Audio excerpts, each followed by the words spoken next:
नमस्कार, CG news plus 24 में आपका स्वागत है। सबकी बात सच के साथ। तो चलिए रुक करते हैं आज की प्रमुख खबर पर।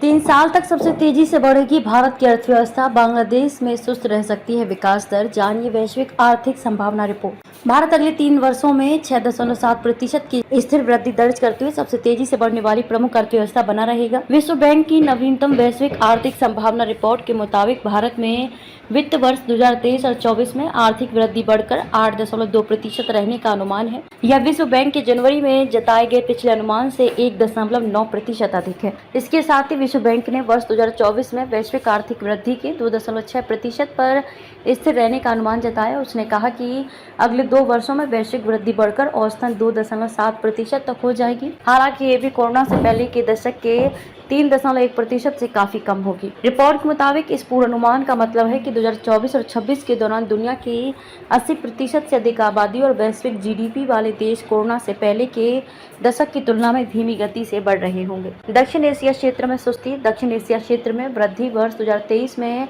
6.6% रही थी और इसके वर्ष 2024 में सुस्त पड़कर 6.2% रह जाने का अनुमान है। इस सुस्ती के पीछे का मुख्य कारण हाल के वर्षों में उच्च आधार से भारत की वृद्धि दर में आई नरमी होगी। हालांकि विश्व बैंक को भारत में स्थिर वृद्धि दर के साथ 2025 और 26 में दक्षिण एशिया क्षेत्र की वृद्धि दर 6.2% पर रहने का अनुमान है।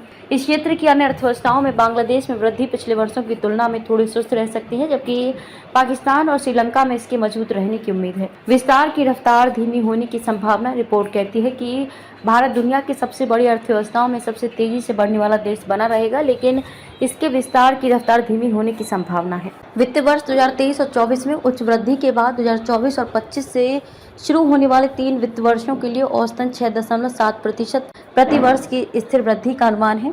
इस सुस्ती के लिए मुख्य रूप से उच्च आधार से निवेश में आई मंदी जिम्मेदार है। हालांकि निवेश वृद्धि अब भी पुराने अनुमान की तुलना में मजबूत रहने की उम्मीद है और पूर्वानुमान अवधि में मजबूत बनी रहेगी, जिसमें मजबूत सार्वजनिक निवेश के साथ निजी निवेश भी होगा।